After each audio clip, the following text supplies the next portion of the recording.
Il est né He was born in the Bronx in New York on the eve of the Second World War. He was one of the very first photographers to use color at a time when black and white was the only photography taken seriously. His book, Kept Code, became a classic of photography. He already came to Arles, or at least his photographs were already shown in the 70s here in this amphitheater, antique amphitheater. I would like you to give a big welcome, the big, immense Joel Meyerowitz. That's great. Stay with me for a minute. all yours. No, don't go away yet. Thank you, everybody. But I want to thank you personally in front of everyone. Sam curated the show that I have at Rencontres, and he showed me photographs that I hadn't considered in the past. And I think it's a beautiful show, funny and provocative and extreme in some ways. So congratulations. Thank you for doing that. Thank you for me.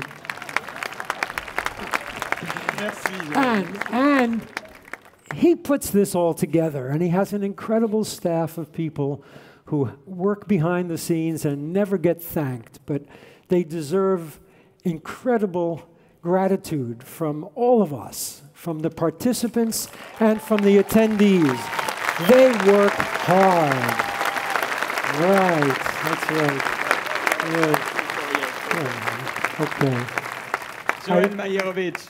I also want to thank Howard Greenberg, my gallerist from New York, who worked together with Sam and helped provide the pictures. I'd like to thank the Polka Gallery family and the Fondation Roederer for being supportive of the festival and my work. So, could those lights come down a little bit so I could see the people here? Yeah, you can see me, right? And I'm not so important. It's the pictures that will tell the story. So what do I have to tell you? I come as a voice from 55 years away. If, when I started, I looked back 50 years, Atjeh would still be alive. So I'm a vestige of a past time. But that time was an innocent time. Photography wasn't considered a serious art form. It was thought of more as a craft or something utilitarian. It took pictures of weddings and funerals and holiday celebrations. But it wasn't really raised up as an art form. And in 1962, I was 24 years old, and I was a young art director in a small advertising agency in New York.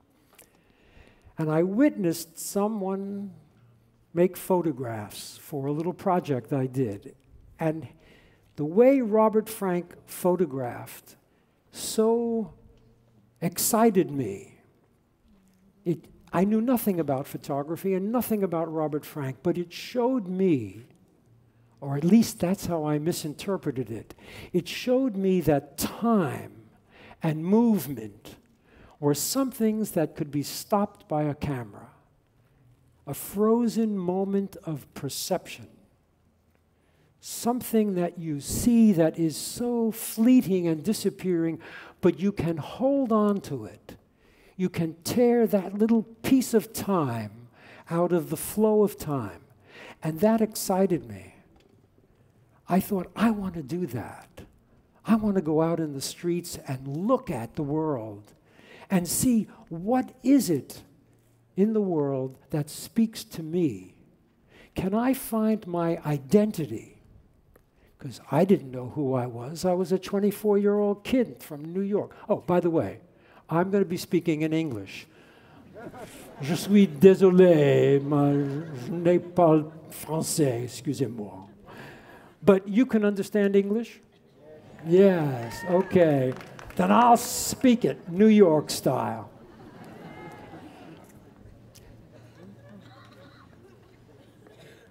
I had been a painter at that moment, abstract expressionist, sort of moving into a kind of hard-edged abstraction. But when I saw photography, I thought this was a modern instrument for making art, a machine, the same machine that all of you use. And what's fascinating about photography to me, maybe it is to you too, is that we all use the same format, more or less, a little rectangle. And yet we fill it, every one of us, with a different kind of energy, a different idea about what makes sense to us. And in that way, photography is the universal language. We all speak this language now. Anyone with a cell phone in the furthest reaches of China, Mongolia, can take a photograph. That's different from making a photograph. Taking a photograph is nothing. Making a photograph requires a kind of intelligence and passion. It requires thinking, because photography, although it looks like it's pictures, is about ideas. If you have ideas, you might be able to frame your ideas in a consistent way so that over time you start to make sense to yourself and maybe to others as well. Because isn't that the magic of photography? It used to be that magic was watching a piece of paper in some developer bring an image up, and that was magic. Any photographer here who's done that knows how magical that is. But think about this. You make a photograph of a moment of understanding, and then you send that photograph out into the world, and people, thousands of miles away, hold your image in their hands, and they read your thoughts and your feelings, your intuitions, the impressions that the world makes on you. That's magic. That you can carry your impressions and send it through the ether to other people to read and understand. That's special. And photography is our lingua franca now. So how do you establish your identity? We each have a fingerprint that identifies us. But I think we also have a way of seeing that identifies us. At least that's what I've been searching for 55 years. How can I describe the world that I see in front of me? And I think that I've learned everything I know about life, about myself, through the agency of the camera and the photograph. When I lift my camera up, it's because something impels me. Something calls to me in a way that is irresistible. And I watch the world in front of me, and it reveals itself in a thousandth of a second. This is a special quality of photography. And if you practice photographing on the streets of big cities, as I have for all of my life, that quality of timing, the ability to put yourself in the right place at the right moment, and the things that are happening just seem to happen for you. It's as if you have a sixth sense. And we see this. I mean, you look at the photographs of Cartier-Bresson or Gary Winogrand, or, you know, the whole history of photography is filled with people who have been in the right place at the right time. How do they know? It's because they use that instrument again and again to kind of sharpen their mental processes, sharpen their appetite for life. Because photography, every time you press that button, is a yes. Yes to beauty, yes to tragedy even. Yes to love and pain and anger. It's like taking it all in. Photography takes it all in. And you, as a photographer, you give it back in little bits and pieces. And for me, that was the greatest discovery, that you could put photographs together, page after page, and have them make sense. It's not cinematic. And I probably, if I was beginning now, I would be more involved in the moving image. But in my time, in 1962, the camera seemed to be the appropriate instrument for modern life, as I saw it. I'm going to show you a few slides now. And I'll probably talk about some of them here and there. Otherwise, we'll be here all night. But you don't seem to be going anywhere right now, so we'll have some fun here. Okay. Green button. In 1962, when I began, I didn't know that black and white was considered the art form of photography. So the first thing I did was buy 2 rolls of color film and go out on the street and start to shoot. And for the first year of my working life, I photographed in color. And during that time, I had to learn how to overcome my shyness, my fear, my inability to make an interesting frame. It was a learning experience. And color seemed to me to be the natural choice. The world is in color. It made perfect sense to photograph in color. But what wasn't so interesting was that everyone that I knew photographed in black and white. So it was difficult to show color pictures to the few friends I had who made photographs and have them accept the idea of color. And yet here we are now, 50 years later, and color is our everyday choice for most people. So in that first few months of shooting, in order to train myself to be more at ease in the world, I found myself photographing women. Because as a young man, women were daunting in some way. I had a very powerful mother, and she scared the shit out of me a lot of times. And so I thought, I have to figure this out. I have to learn to get close. Now, this woman in 1963, she knew something about what was coming, if you read that. A camera could go through the hollow of a hollow needle. That was like the pictures we just saw before.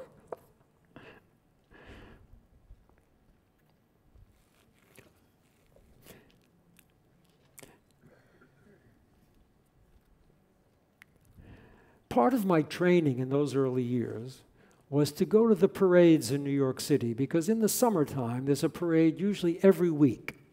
And the parades provided a kind of camouflage.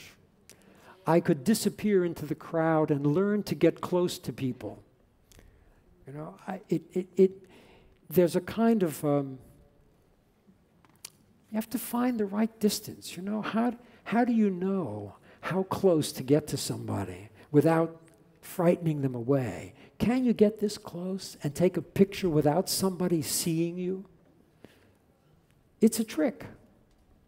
It's another magic trick of photography.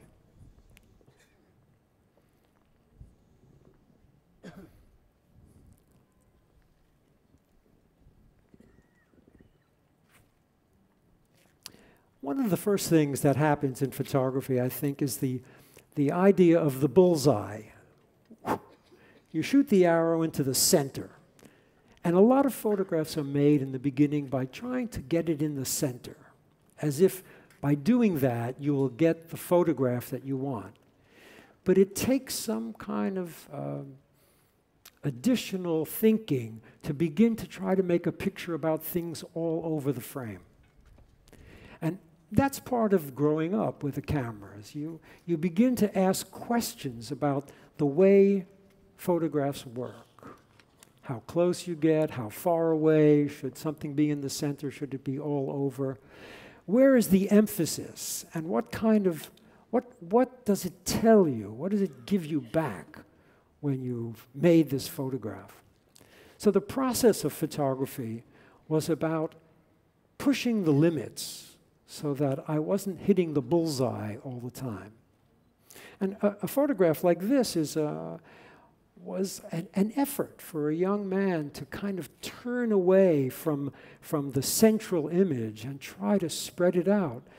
It's exciting to do it. It's a little dangerous in a way. It doesn't satisfy you right away.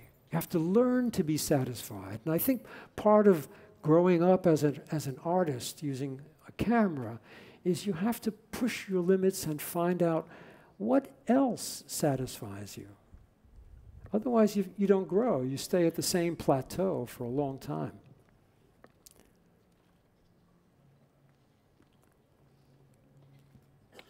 I like that still. Somewhere at the middle of 1963, I visited Gary Winogrand. We were both guys from the Bronx. He was 10 years older than me. We met one day. I used to see him on Fifth Avenue all the time. And one day we met on the subway. Two guys going to the Bronx to visit their mothers. How about that? And we both recognized each other. And Gary said, hey, why don't you come to my apartment? I'll show you some pictures. And when I went to his apartment, it was stacks of pictures. Each Kodak box had 250 pictures in it, and the boxes were about this high. So each stack was about 1,500 photographs. And Gary just handed me 250, and he said, here, look at this. And I did. And as I paged through these pictures, I saw that you could look at a picture or two, three, four, and then go back and look at it again and see how it related to the first one and make the connections. The kind of thing that you don't do when you show slides to people. You just one slide after the other. And so I thought, if I want to see my photographs and work with them, I'm going to have to learn to print black and white.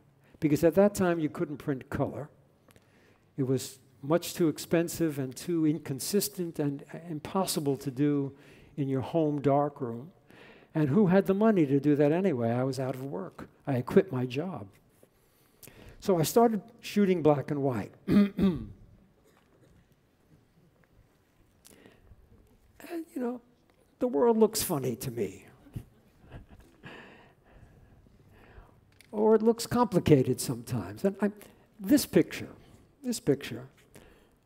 I made only a year after I began photographing. And at that moment, the Museum of Modern Art got a brand new director named John Sharkovsky, who I think is responsible for bringing photography to the kind of level of acceptance that we have now. And I showed John this photograph, and he put it in an exhibition, his first exhibition at the Museum of Modern Art, which was called The Photographer's Eye. And he hung this picture right next to Robert Frank's photograph of a man with a tuba, a musical instrument. And there I was hanging, my photograph hanging next to my hero. So you can imagine how exciting that was. Can you? Well, it was.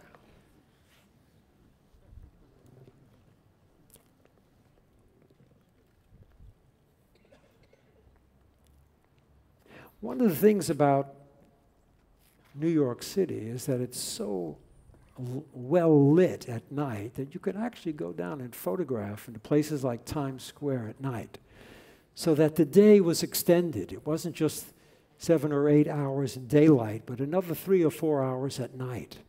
That's the kind of hunger that young photographers have, even now.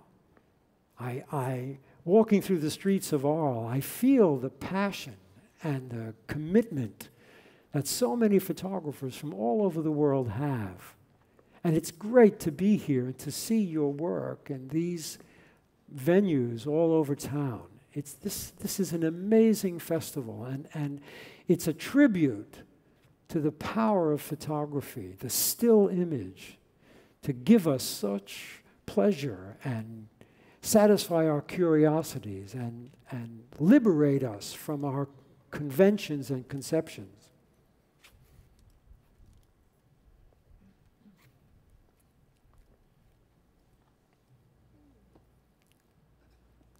One of the things that appeals to me about photography, and there's a few pictures later on too, but there's a kind of ambiguity. Even though a photograph is very specific and detailed, and it shows you exactly what's going on, because that's all it does. When you press that button, it just describes what's right in front of it. And yet we're never quite sure, what's going on in this picture. Is there danger here? Is this a little enticing pedophilia happening? Or is this just a little girl who's tired and cranky and someone is saying, come, let's go home, or something like that? So you never quite know.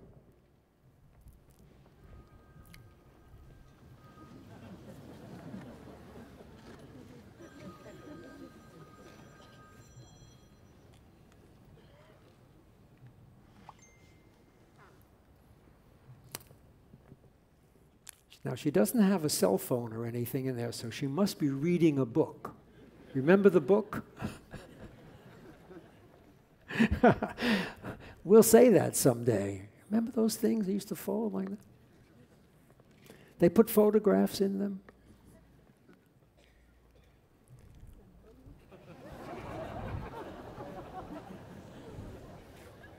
What was on her mind? I think I'll just get away.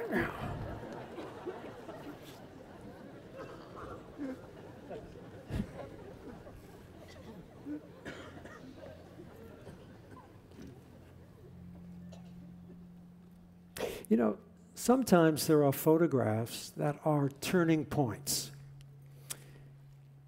You see something, it strikes a chord in you, and you respond to it, but you're not certain why, what it's all about.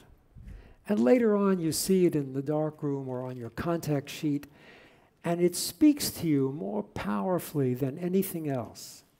And it's really saying to you, come this way. I've got a secret to reveal.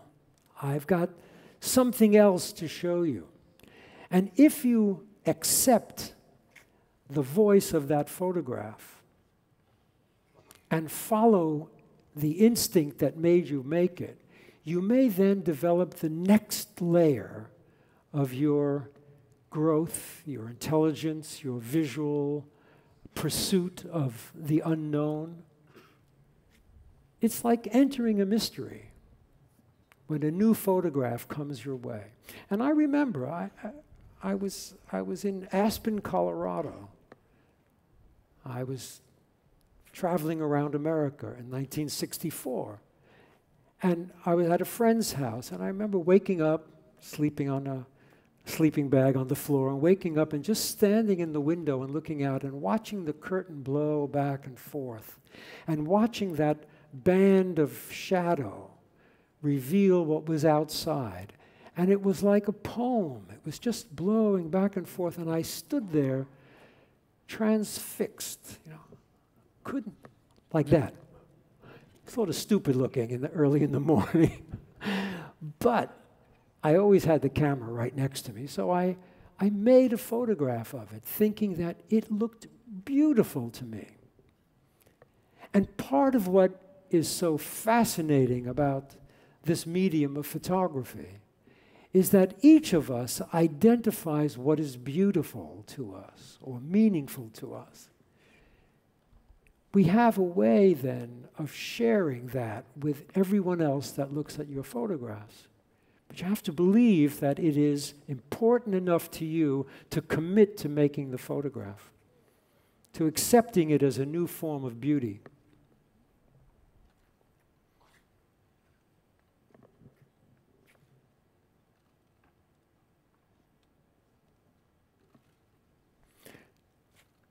This is like a classic American ad for real estate. It's a corner house. It's got everything, you know.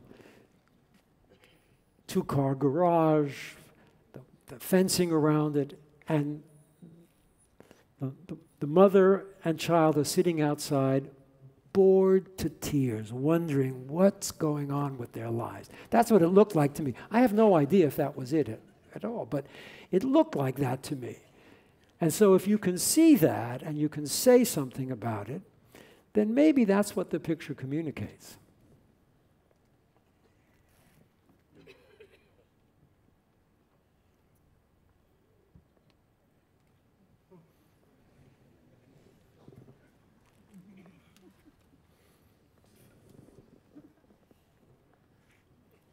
You can get anything in America. Just go to the freezer, take out one.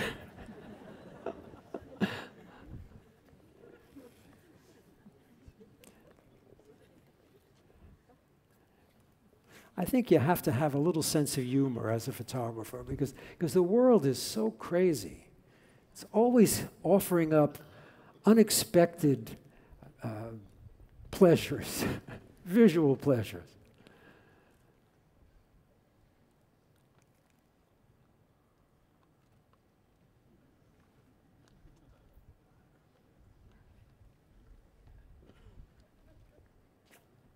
I like all the prosceniums in this picture.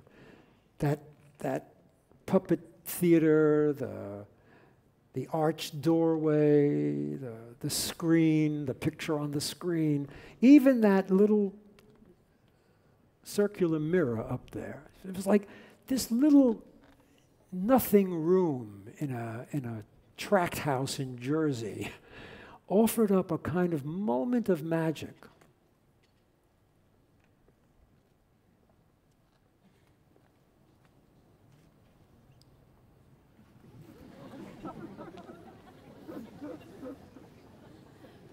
Yeah. Why walk if you can be carried? Why should my dog touch the dirty streets of New York?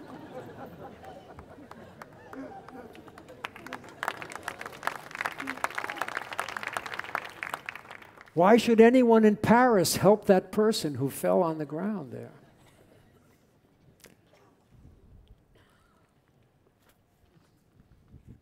So in 1966, I made some money in advertising. That was the way I supported myself because, let me tell you, there was no way to sell your photographs in New York City in the 60s. I once saw an exhibition of Ansel Adams, the great American master photographer, and he was having a show in a Chinese laundry below street level in Greenwich Village. The space was, I don't know, probably 3.5 meters wide by 5 meters long. And there was Ansel Adams photographs, and they were $25 each, and nobody bought them. That's how much they loved photography in the 60s. So there was no hope whatsoever of making a living as an artist photographer. If you made photographs, you did it for love. Love of the medium, love of the surprises that came with it, love of talking about it with your closest friends.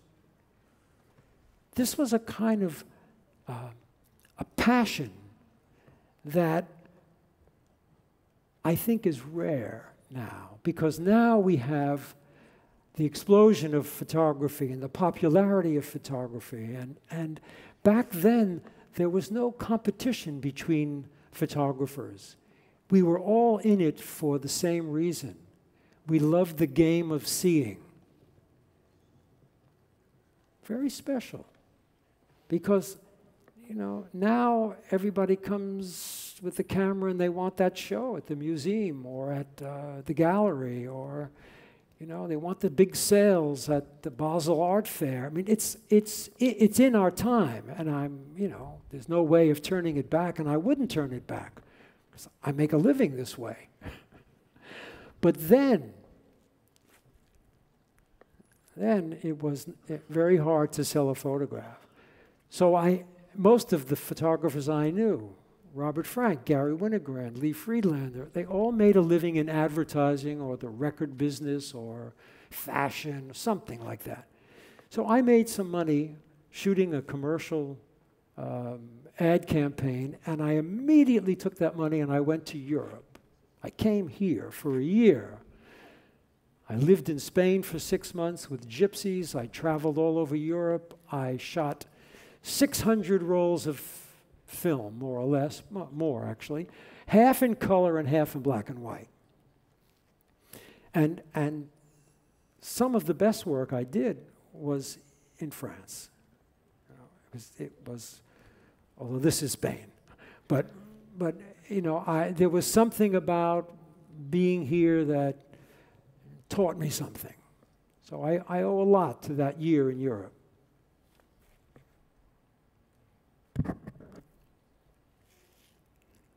I think this is another one of those examples of something being ambiguous.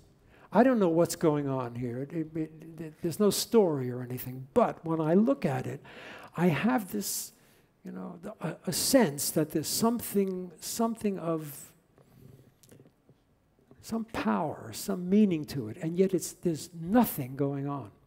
And that's when photography can really give you a fresh way of looking at your own work.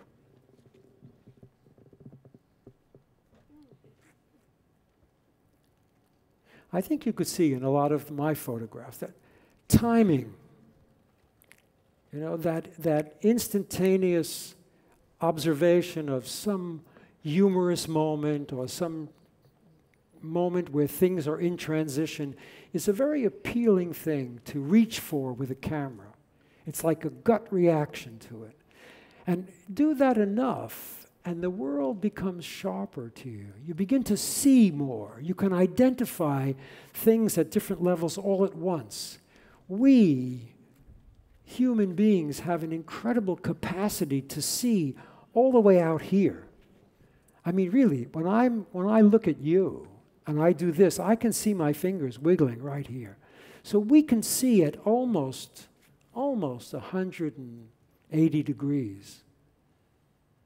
That's how the human race has survived millions of years, because our instincts are great, and photography uses those primitive instincts in a modern way.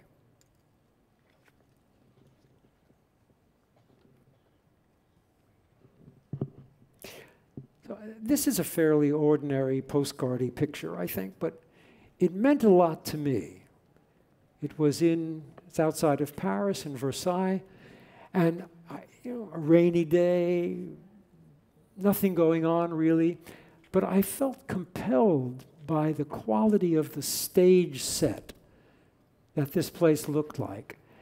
And I also realized when I saw the film, when I finally was back in New York, that little piece of Kodachrome, which is this big, actually rendered every brick in the chimneys and every slate in the roof tiles.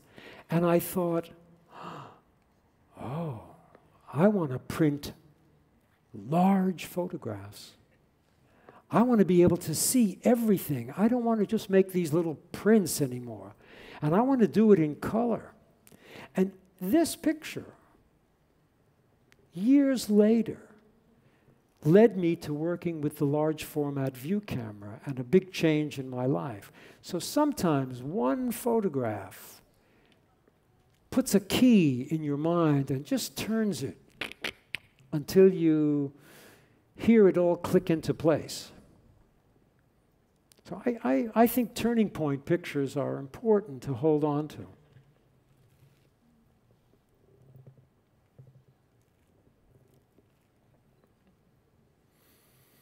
I was lucky on that day to find the only three-armed cinematographer in Paris.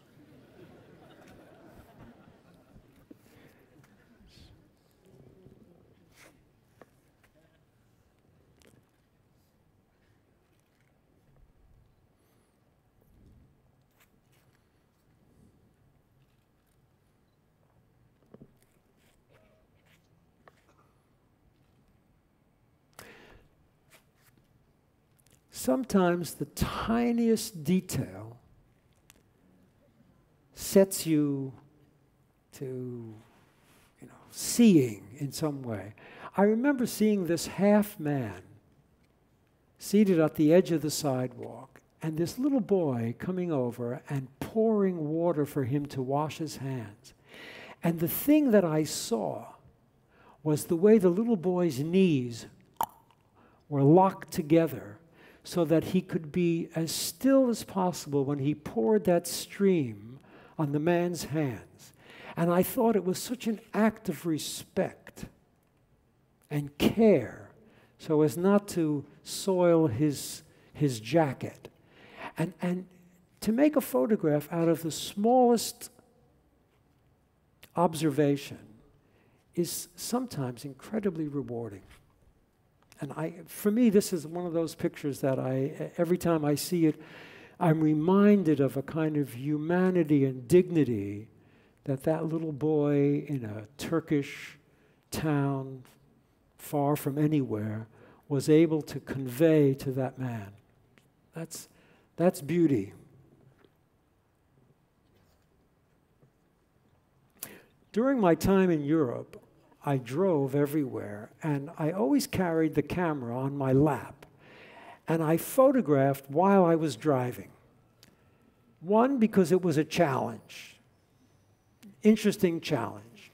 Two, because when you're inside your car, the car is a camera, and the window is your lens, and you see the world coming by you, like it's on a screen, on a movie screen. And three, if you stopped the car when you saw something, by the time you got out, it would be gone. So photographing it on the fly that way was very important to me. And I made probably 4,000 pictures out the window over the course of a year. And when I returned to New York, John Charkovsky at MoMA gave me a one-man show of these pictures because he felt that it was an early form of conceptual photography, because I did it as a practice every day. Wherever I drove, I carried the camera. But that it had a lot of risk involved in it. And I'm grateful for him for recognizing that, because I knew that it was risky. And I knew that it was marginal. Like, I might not get very interesting pictures most of the time, things being so far away and going at 100 kilometers an hour. What can you see? But the camera does it. The camera is an incredible tool to have for holding on to these disappearing moments. He did say to me, John said, "This is the last necessary photograph of Chartres."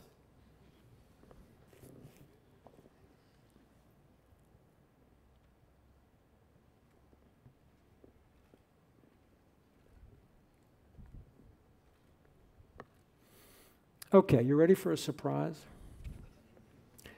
maybe not so big to you, but was big to me. Because color photography was so important to me, I was trying to understand why color. And so for a period of a few years, I carried 2 Leica cameras around, one with Kodachrome and one with Tri-X, each with a 35mm lens on it. And whenever there was an opportunity to make a pair of pictures, I tried to do it. And, you know, each picture isn't exactly the same, slightly different. But it gave me the opportunity later on to compare the two and ask myself, what's more important to me? What tells me everything I want to know about the world? And it was color for me. And a few years after doing this, I stopped shooting black and white altogether. Probably 10 years of black and white was all I ever did. But I made many of these pairs. And just recently, we've gone through the archive in New York, and we found 130, more or less, pairs of pictures, which we're now assembling as a book.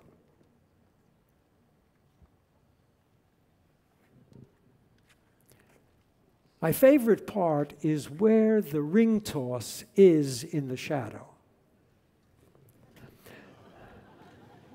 Oh, forget that.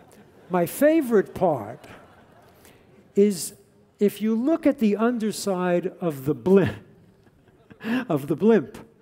I almost said the blints. If you look at the underside of the blints, in the black and white picture, it's just gray. But if you look at the color picture, it's green underneath there. It's the ocean has cast its color up to the reflective underside of the blimp. And for me, that little detail is like a little musical note that almost is lost in an orchestral piece, but you hear that little ding, and that's what color photography can do. It gives you back the fact that he's on a green rooftop and not a gray rooftop, and there's a silver balloon with a green bottom on it. It's rich with information.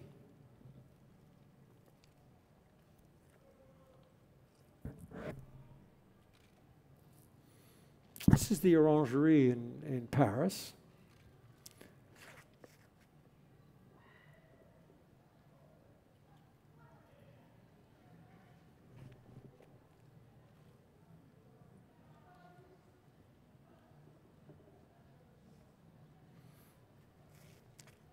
Anybody recognize something here? What was that? Robert Frank, yeah. And so on a hitchhiking trip from New York City to New Orleans, having only seen Robert's book a few months before, to my surprise, when I was standing in the street in New Orleans, the trolley came by, and I saw the Robert Frank-like image, but I was shocked that the trolley was actually those colors. So something happened for me. You know, it was like I got a jolt that the black and white photograph, which I believed was the reality, turned out to be something different. So it prompted me to continue doing this kind of photography.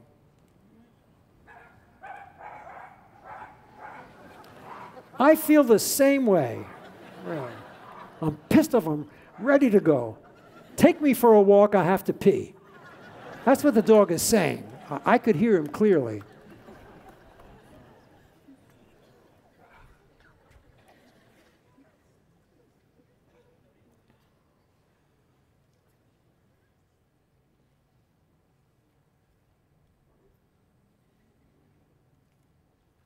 Which one do you like better? Yeah. Okay, so I got to move this along, everybody. So, when I came back from Europe, I was awarded a Guggenheim grant because America at that point was embroiled in the Vietnam War. Thank you very much, France, for giving that to us, if you remember. And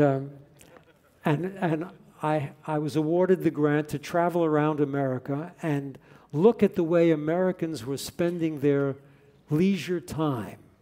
Leisure time was a new concept. It's when America had a middle class and they retired because they had money in the bank. And nobody seemed to, you know, in the Midlands of America. Next, oh, there it is. Nobody seemed to be paying attention to the Vietnam War and what was going on. And I was trying to photograph that attitude in America. So I traveled all over the country looking at the way people played and did their leisure lives while a war was going on, killing 50,000 American soldiers. For me, it was a very important body of work that I did, and hopefully someday it'll get published. I remember I took it to a publisher in New York, Aperture Press, and the head of the company then held on to the book for 2 years. And I finally went back and said, okay, give me my book back. You're not going to publish it. And he said, I can't publish it. He said, it's too tough. And he said, besides, there's only 3,000 people in the world that buy photo books. He said, we'll never make our money back. And then he said, if Robert Frank came to me today with The Americans, I couldn't publish it. I thought, wow, things are, I mean, a worthy book should be published, but apparently not.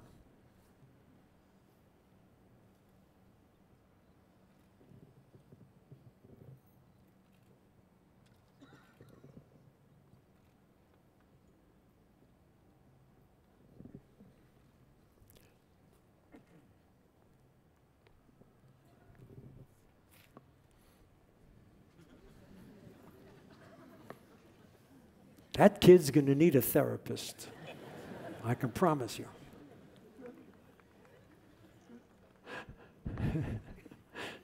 Doesn't that satisfy the expression mixed message? Oh, and in this book about America, I tried to insert every 7 or 8 pictures something of a kind of war footing. Rockets that were at the crossroads of towns, or launchings of battleships with the anchor made out of roses or carnations. I wanted to keep that level of desperation and violence in the American system. And I saw America, just as in this photograph, I saw America as falling apart in some way. And you know, to see these 2 women weeding that little piece of grass along the highway while their house is falling down behind them is, to me, it was like a kind of madness, American madness.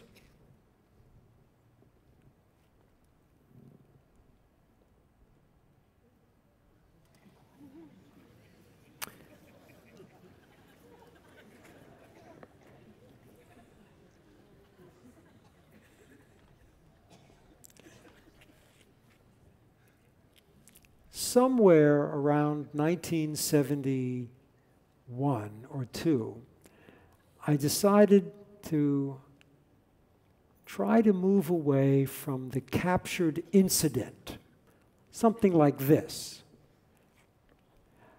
I felt that the incident, the funny things you see on the street, when they become the central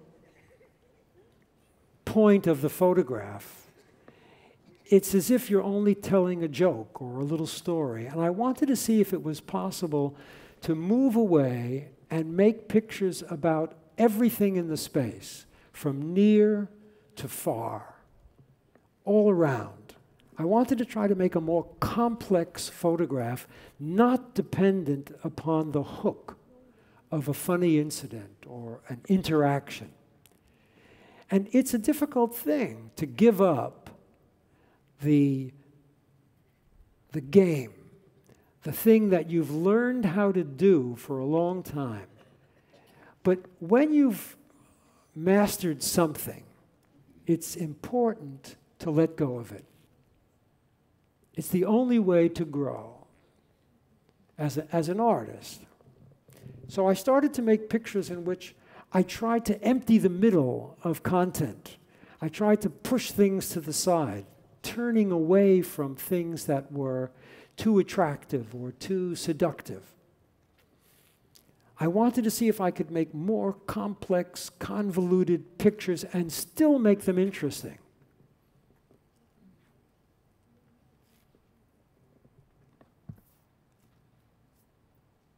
And right around this time of this photograph, I felt that I was at a place where I needed something more. 35 millimeter was great. It had great definition. But if I wanted to make big prints, I needed to push myself beyond the 35 millimeter to a large format camera.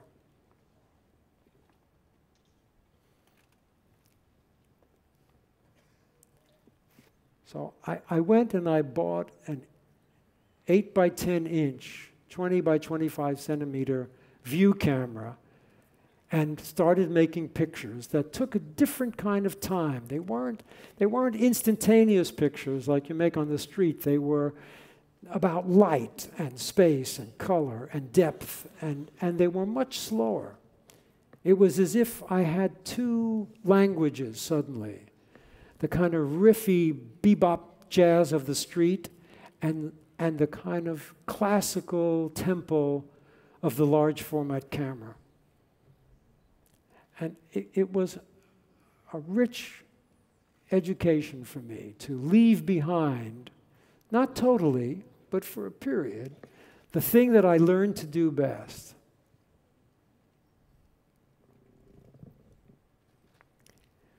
One of the first things that showed itself to me with the large format camera was that time wasn't instantaneous, a thousandth of a second, but time was many seconds or even minutes long, and that you could look into the darkness, the end of the day, entre chien et loup, that period where oncoming darkness gives you information.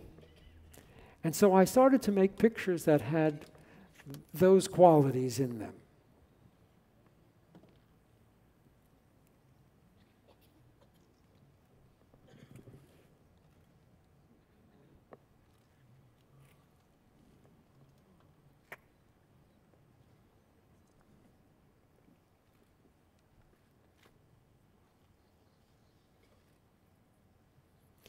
Pools by the sea seemed to me to be the perfect measure of entre chien et loup. The known and the unknown, the tame and the savage, the stillness of the pool and the wildness of the sea, all at dusk. And I've made a long series of those kinds of connections and combinations because I thought it satisfied an idea for me.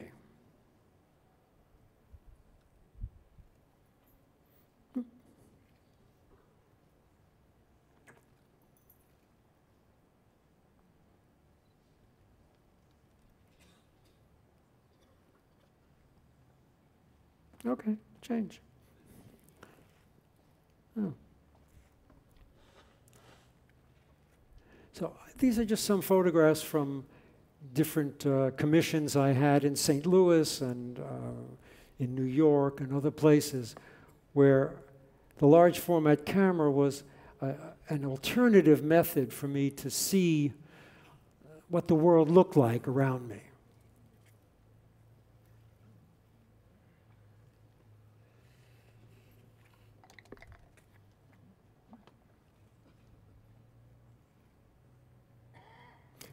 I don't know, something so beautiful to me about that, the geometry drawn on that green astroturf, the precision of it, the American landscape.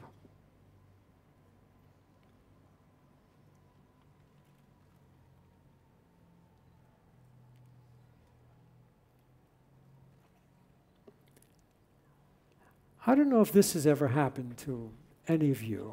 I'd bet it has. Sometimes you make some photographs and you pin up a print on the wall just to keep your eye on it. And I remember that I put this photograph and this next one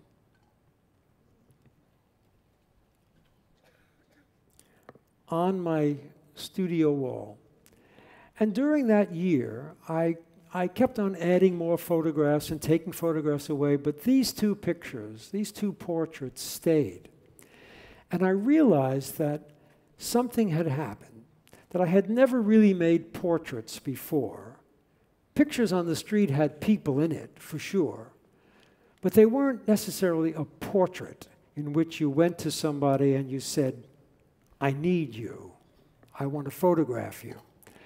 But by carrying the big view camera around, I became visible, whereas when I had a 35mm camera, I was invisible in some way. And now that people saw me, they would come over and speak to me and say, why are you using that big camera? Why do you put the cloth over your head? I had a different kind of presence. And it made me look at people in a very different way. And I began to see how interesting each and every one of us really is. And so I started to make portraits where I would use this camera, and if somebody came across my path whose presence, I'm going to throw this into the audience any minute. If somebody entered my space and they seemed interesting to me for whatever reason, whether they're shy, like this young woman is, timid, or whether they were, strong and aggressive, it didn't matter. As long as they gave me some feeling of connection to them.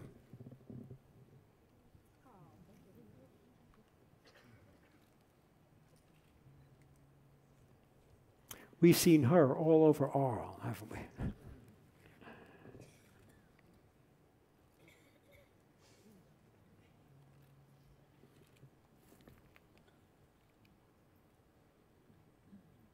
So in 2 years, I probably made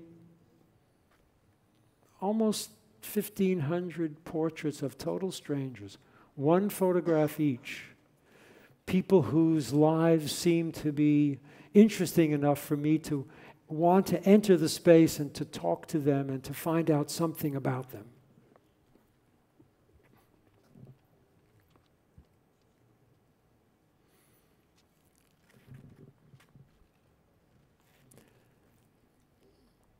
Someone asked me at one time, did you ever, come to some kind of a dead end with your photographs? Do you ever not, things don't work? And yeah, this is a moment for me. I was asking a question using the large format camera about time and space. I tried to make a photograph in which one space was divided with 3 photographs, 3 separate photographs, in which the horizon line held things together.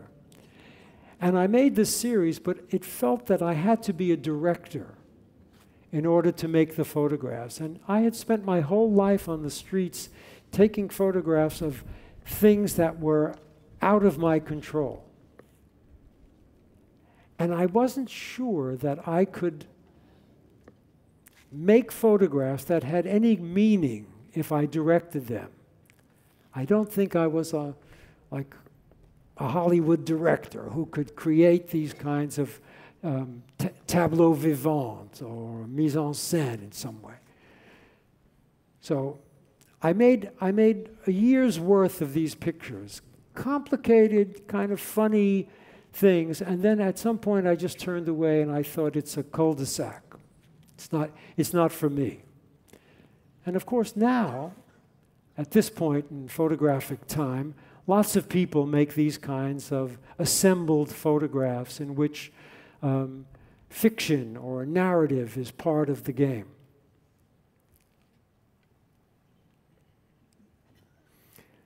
Okay, we're taking a very short pause here because in 1995, my father, who was 89,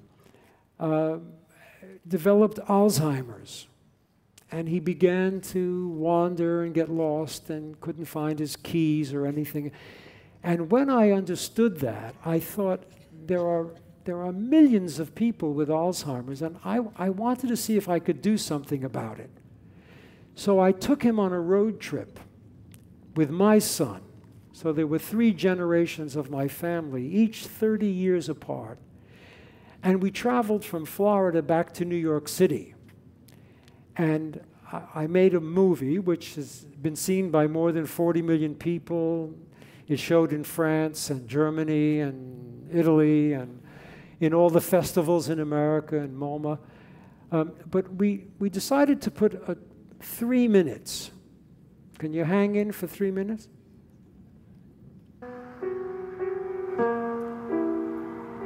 My wife wrote and played this music for the film.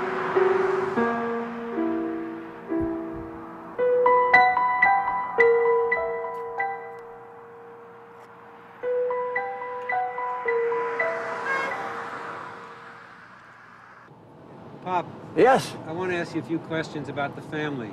about our family. About our family. Yes, You've got 3 sons. yes. What are their names? Ricky, Joel, And who's your youngest son? the youngest one is, I think it's David. I don't remember the name anymore. Joel, Rick, and Joel, Ricky, and yeah, Stevie. Stevie. Oh Okay. yeah. Do you know what Rick does to make a living? What his career Well, he is? tries to do a lot of stuff. If he were following me, he'd be doing it on the crook. But What's he famous for? Ricky, Yeah. well, in first place, he's my kids. You are also, and because that alone gives you enough fame. So you don't remember what Rick does? Rick is a half-time or part-time book. Just try Yeah. to think about what Rick does. Rick is an artist, Right. You got it. not what? You got it right. And I'm Joel. What do I do? You're a doll. You're my best number I know. one. Come on, get serious, Pop. Do you remember what it is I do? I can put it to you this way, Pop. From down What in is the it? What is it I do, Pop? that is a No, not that. What do I do? you make money. I tell you what, it's like give it to you straight off the street. Okay, what about Stevie?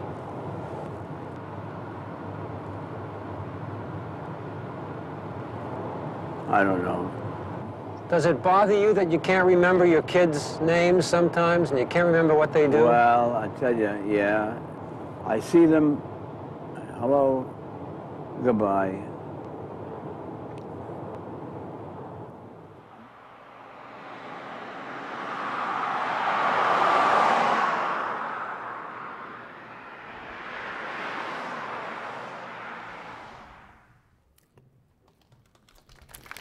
Hello.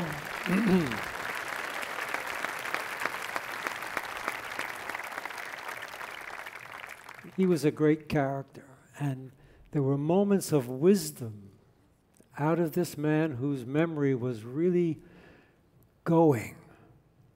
He said to me, and this is interesting because it's another starting point. I went to visit him in Florida when I heard he had gotten lost again. And I sat with him someplace, and he said, "You know, Joel, the trouble with me is I never get to the point where I get to the point." And it was as if I heard the message that he was in there, that he knew that something was going wrong. He couldn't quite handle it, but he communicated that to me. And in that moment, truly, in that very moment, I thought, uh-oh, I've got to make a film about him, because he knows something is wrong, and it's my job to try to do a public service and show this film, this Alzheimer's situation, to families all over the world so that they will help their grandparents or parents when they find them with this illness. And I committed myself to really 3 years of work, raising the money, making the film, editing the film, distributing the film. It was hard work. Ask any filmmaker, they'll tell you the same story. But it was worth it, and I learned something about a kind of social consciousness that I think is very important in the later development of my work. Okay. We're back. Thank you. I'm going to move along because it is getting late, and it's blame it on this, because every time I press the button, I have to press it 4 or 5 times to get the next frame up. So that's added time to this evening. So, continuing with the large format camera, a kind of simplicity became desirable to me. A paring down, getting rid of as much information as possible, and just trying to deal with the simplicity, in this case, of the sky, the horizon line, and water. For many years, I did photographs in color, much in the same way as Sugimoto in black and white, of just the spareness of the elements, air and water, as they change. If you stay by the seaside, please change. How much can you see? How many different things are visible in a simple division of up and down, air and water?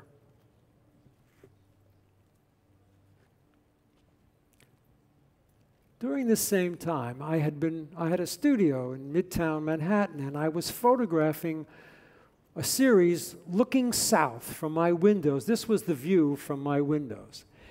And I photographed it regularly for 15 years. And in the summer of 2001, I was planning an exhibition called Looking South, of these photographs in a gallery in Soho. And then, we all know what happened in 2001. The buildings that were in my pictures were destroyed. And I felt that same feeling I had about my father's Alzheimer's. I felt, as a native New Yorker, I wanted to be of service. I wanted to see if there was any way I could help. And I went down to Ground Zero, and as an onlooker, as a citizen, and I stood there watching the smoke rising, and I raised my Leica just to look through it. There wasn't even a picture to be made. And as soon as I raised the camera, somebody behind me banged me on my shoulder and said, "No pictures, buddy. This is a crime scene." And I turned around and I said to her, "Wait a second, this is the public space out here. The crime scene is in there. Don't tell me I can't take a picture." She said, "I'm going to take that camera away from you. The mayor says no photography allowed." And at that moment, I understood what I could do. I thought, if no photography is allowed, then that means there'll be no record of what was going on in there. And I thought, history deserves to be recorded, and that I would be the one that would find my way in and make the record. And I did. I was able to use my New York, you have to forgive me here, but my New York street smarts to figure out how to beat them at their game and how to get around the political pressure of not letting anybody in there. And I won the game, and I stayed in Ground Zero for 9 months and made 8,500 photographs of everything that happened inside Ground Zero. And during that time, with firemen and construction workers and policemen, I lived a kind of a life, 14 hours a day inside Ground Zero, that made me feel young again. I had the same appetite and passion for making photographs that I had when I first started. And that is priceless, because all of us, when we are professionals in something and we move along, we have a degree of competence. And you kind of settle into that. And something comes along that turns you over, shocks you. And you feel that vitality again, and it was worth it. Those days are memorable to me. They were among the happiest days of my life. Unfortunately, it took a tragedy like that, but the real experience of working with these men and women inside Ground Zero was incredibly rewarding. And it's affected my life, because a lot of the work that I do has a more social content to it now.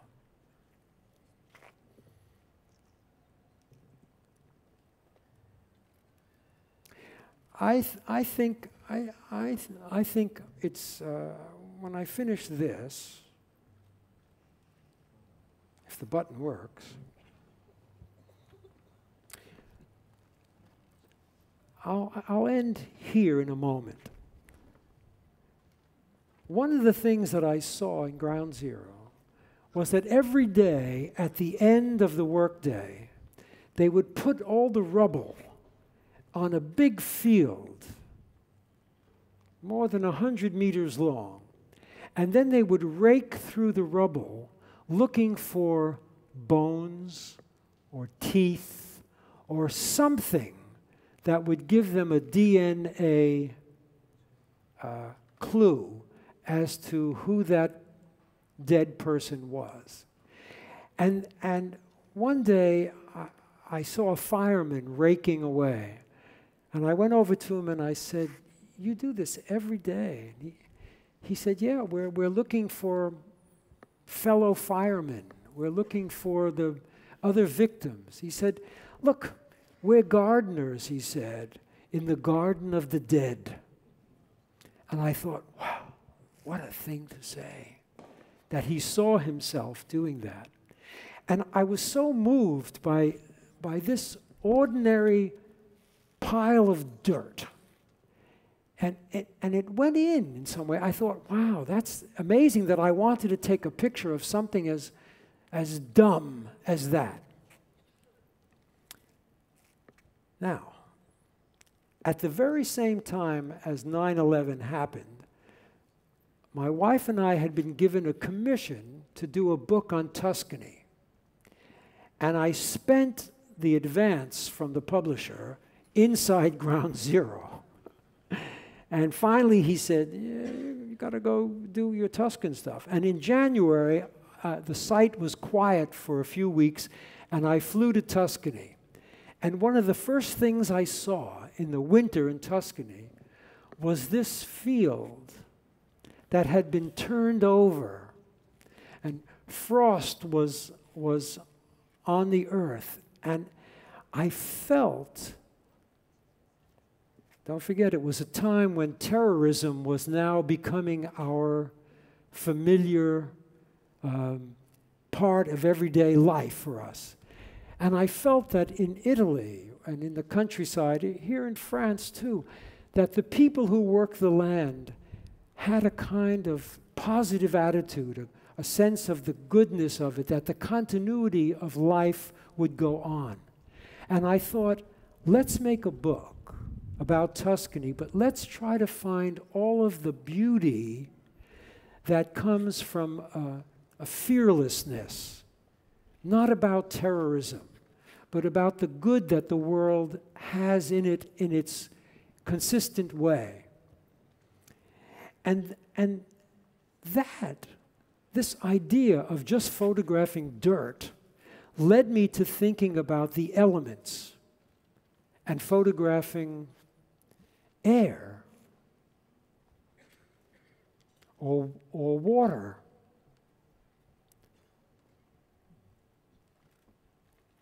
or fire. And I thought, is it possible that I could photograph the phenomena of air and water and fire and earth and make it interesting? Make the pictures big enough that you could walk into it. God, I would wish they were this big and look this good. So that the experience of the viewer would be to enter into the phenomena itself. I mean, I don't know if it would be successful or not, but it's a question, and that's part of what is so interesting about photography, is that it raises these questions, and you answer it with a risky photograph. And sometimes you're wrong. But it's worth asking the question. It's worth pushing the boundaries of photography so that you might get a new answer. You might make a new kind of photograph for yourself. So, there's no conclusion, really. It's just the next thing in the questions that the medium raises.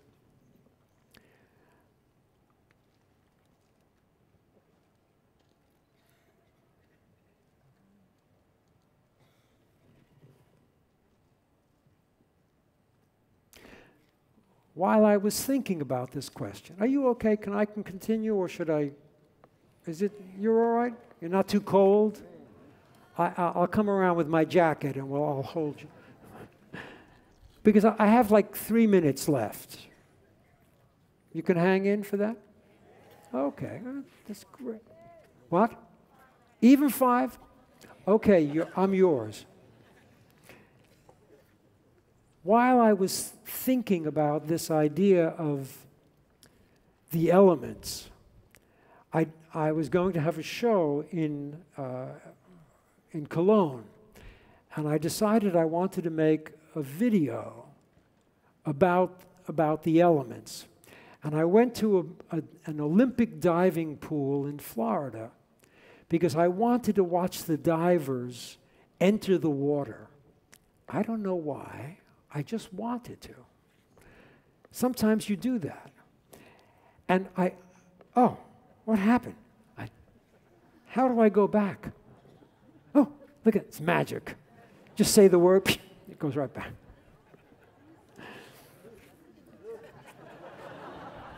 That's called the hat trick.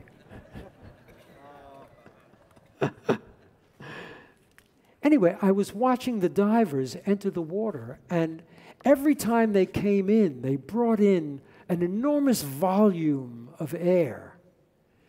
And the air in the water, after the diver swam away, the air would form a mushroom cloud and rise to the surface and then disappear. And it strengthened my idea about the elements, about water and air and fire and water. So sometimes you have an idea and you follow it through, and it gives you another opportunity. And out of this came, I think, an interesting video, which I'm not going to show you because I don't have it here. So back to the hat. This is Cezanne's hat.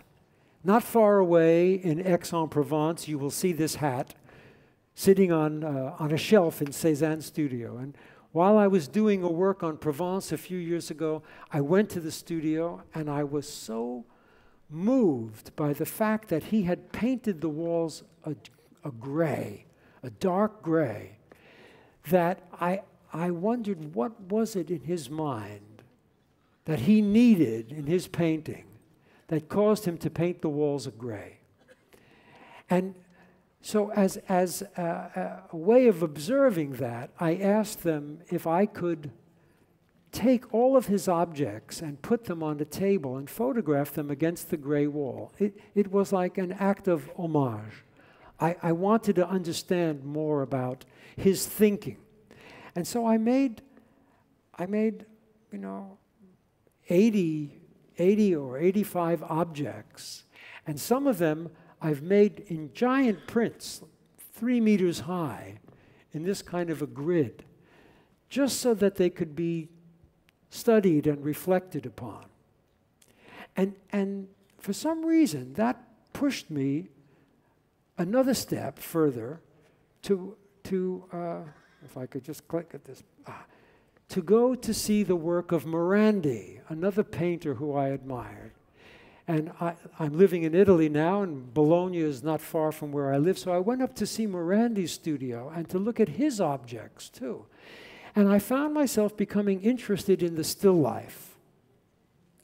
Quite a simple kind of still life, not arranging objects, because I had never made a still life. In all the years as a photographer, I never made a still life. Sometimes you would find something on a table after people had dinner, and you would have all these plates and dishes around. That might make a still life, but I never organized anything. And so I find myself now interested in the idea of the still life. It's a far cry from street photography. But I find myself using some of the energy that I saw on the street, the way things are gathered together or related. It's not about beauty in the conventional sense of the still life where you organize to make a beautiful composition, but it's about trying to find in these objects, which are all cast-offs. Most of these I've bought in vide-grenier here in Provence. When everybody puts their junk out on the street, I go and I'll give you €1 for this. Okay. and these cast-off objects, when I take them back, I try to find in each of them their anima, their spirit, by turning them around. And so I've made a few of these, I don't know, still lifes that are strange. I can't explain them yet. I'm in the middle of doing them now. And I find it incredibly enjoyable, as if I'm having a conversation with things that were cast-offs and thrown away. And I don't know where it's going. I just know that when I go into my studio every day and I move these things around, it gives me a certain pleasure. And it may be age-related. I'm glad you laughed, because it's true. We see in the history of art, artists reach a certain age and suddenly they paint the 4 seasons, or they paint the skull, right? It's imminent death is coming, and it makes people think about things in a different way. So I'm rescuing these dead objects and I'm bringing them back to life briefly for a moment or two. And sometimes they have a conversation with each other that I find very amusing, and I'm shocked that I'm even interested in it. Well, You've been very good, all of you. You've been very patient. This is the last picture. It's a self-portrait. And it's where I find myself now. And in the course of my life, photography has helped me find myself in any and every different way. And it is a medium that I bow down to for the gift that it's given me. Thank you all. Thank you all.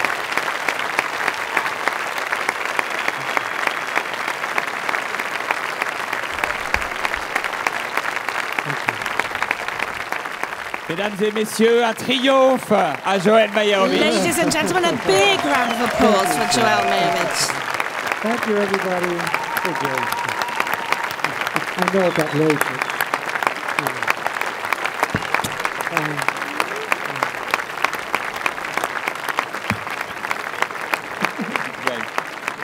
Take it. On remercie la Fondation Louis Roederer I would qui like nous to a thank soutenus the pour cette Foundation Louis soirée, la Roederer who galerie supported us for this Howard Hubert, evening, the Greenberg Award and all of his team, the Paul Gallery and all of the Jenny Star